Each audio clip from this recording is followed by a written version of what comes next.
Hello everyone, welcome back again to my YouTube channel. My name is Kevin Saili. Pada YouTube channel ini, teman-teman akan menemukan informasi menarik seputaran technical analysis untuk cryptocurrency. So if you do like cryptocurrency, make sure to hit the subscribe button dan like buttonnya, oke? Kalau kalian suka dengan videonya tentunya, jadi saya nggak maksa juga. Anyway guys, kita akan berikan update tentang pergerakan Bitcoin ya, pasca closing yang sangat menarik hari ini. Jadi closingnya dia itu membentuk semacam chart pattern yang dikenal dengan Morningstar ya. Morningstar, saya akan search dulu untuk teman-teman bisa lihat ya. Morningstar pattern atau Three River Morningstar pattern. Sebenarnya pattern ini lebih powerful kalau misalkan kita menemukannya itu di ujung downtrend, which is itu di bagian paling bawahnya. Karena ketika pattern ini terbentuk, itu bisa mengindikasikan bahwa pergerakan atau downtrend yang terjadi itu sudah mulai menemukan area bottomnya.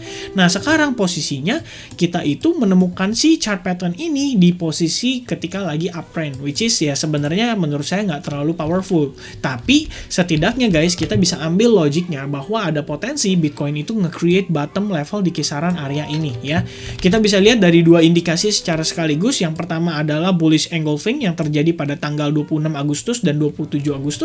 Lalu kemudian terbentuk si Three River Morningstar di kisaran area yang sama untuk supportnya, which is itu di kisaran Fibo 50% dan juga di Exponential Moving Average 21. Dan itu menurut saya sangat positif untuk kondisi saat ini ya.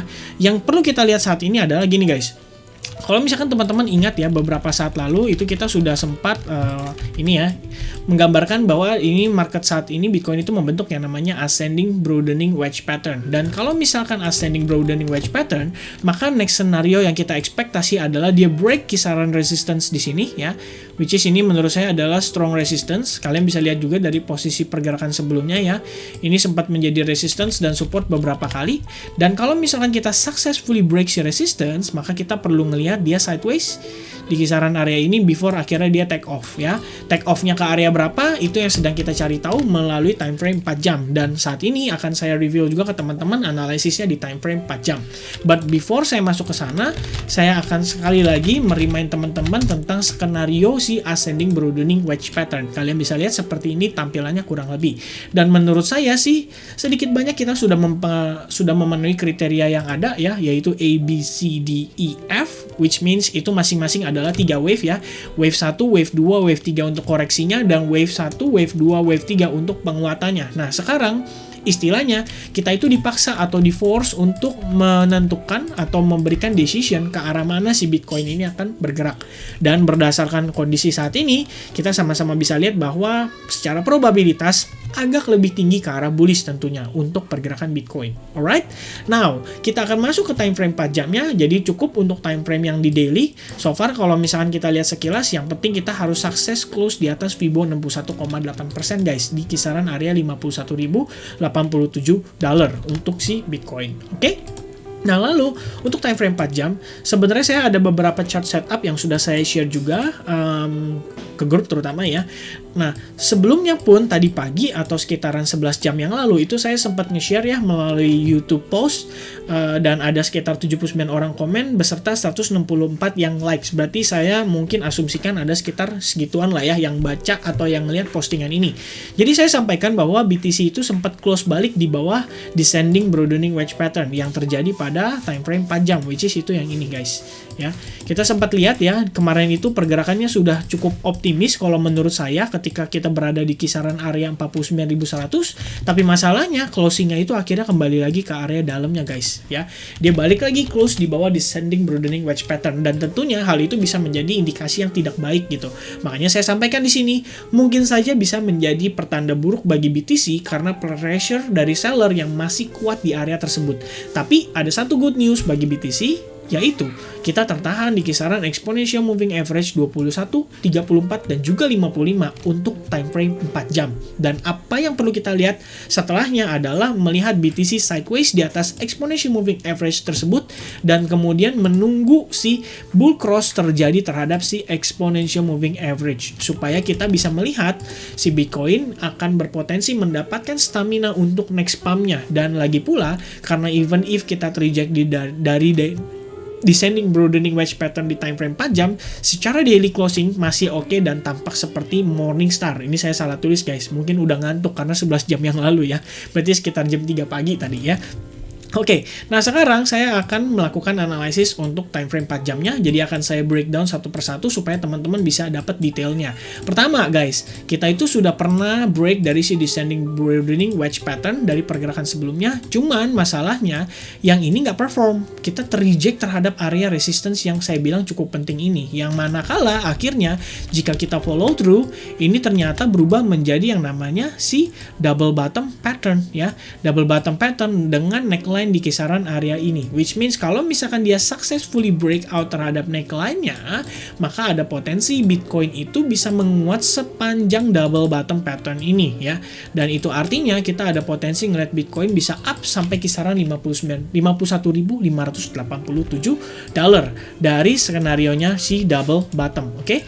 Nah, selain dia terbentuk double bottom, ternyata guys ada satu lagi yang juga bisa mengkonfirmasikan penguatan terhadap Bitcoin, yaitu terbentuknya si descending broadening wedge pattern. Dan tentunya teman-teman harus tahu bahwa kemarin itu saya ada skenario ya, ada kemungkinan di sini adalah A, B ya, C, D correction ya, yang manakala kita bisa ngejar ke kisaran area big fund terakhir kita di kisaran area ini. Nah, cuman karena terbentuknya si double bottom pattern dan kita lihat ada neckline di kisaran area ini yang saya butuhkan untuk konfirmasi bahwa si ABCD pattern tersebut itu secara tidak langsung otomatis invalidate ya. Dan setelah terjadi breakout ini, maka saya asumsikan bahwa ABCD pattern itu kemungkinan ya sudah tidak mungkin terjadi gitu ya. Tapi kalau misalkan kita lihat kondisinya saat ini, berarti probabilitas itu kita lebih unggul ke arah bullish. Nah, sementara secara descending broadening wedge pattern, targetnya itu berdasarkan panjang wedge patternnya, which is itu setelah breakout kita bisa ukur, dan next targetnya berpotensi di kisaran area 50.500 dolar, yang kalau saya extend itu sebenarnya adalah highest point terakhir kita di kisaran area ini ya. Menurut saya masuk akal kalau misalnya kita lihat ada rejection terlebih dahulu, karena mungkin kita perlu create new base di kisaran area ini ya, supaya tidak terjadi false break seperti ini ya. Ini adalah false break. Oke, yang kita butuhkan saat ini adalah melihat kepastian dia mampu membentuk yang namanya base di kisaran area ini ya. Bisa jadi membentuk chart pattern, bisa jadi dia cuman sideways aja, membentuk rectangle, ya kita belum ada yang tahu. Sampai nanti kita lihat beberapa informasi ke depan. Nah, satu yang pengen saya remind adalah besok itu adalah bukan keputusan sih lebih tepatnya, ada data ekonomi penting yang dikeluarkan oleh Amerika, yaitu data pengangguran atau data ketenaga kerjaan. Itu di di tanggal 3 September ya. Ya benar ya, 3 September di jam kurang lebih jam berapa? 7.30 malam lah. Nanti besok akan saya berikan update-nya lagi ya untuk si seputaran hal tersebut. Nah, untuk saat ini secara tidak langsung guys, atau secara kasat mata, saya pribadi ngelihat ada potensi kita itu membentuk yang namanya ascending channel ya. Dimana ascending channel ini terbentuk dari dua titik ya, titik resistance yang sama, kemudian support untuk bagian bawahnya.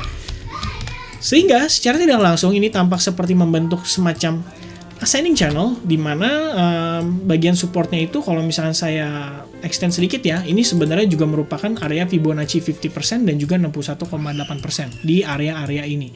Nah, ini sebenarnya adalah satu pertanda cukup baik bahwa Bitcoin ini masih ada potensi meng-create yang namanya higher high lagi. Karena kalau misalkan berdasarkan ascending channel, next target kita itu berada di kisaran area 53.100 dolar atau 53.200 dolar. Dan kita bisa aja ukur ya menggunakan Fibonacci retracement atau Fibonacci extension.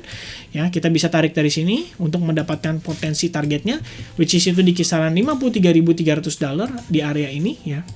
Itu berpotensi, dan kalau misalkan kita mau menggunakan Fibonacci extension untuk sekedar mengkonfirmasi, mungkin kita bisa konfirmasikan lagi ya guys. Oke, saat ini posisinya kita itu tertahan di Fibo 61,8 juga, which is itu juga menurut saya area cukup penting. Sementara next targetnya itu berarti di kisaran 53.325 juga. Nah, ini adalah titik-titik confluence daripada si target-target Bitcoin, dan menurut saya ini possible banget untuk tercapai guys ya.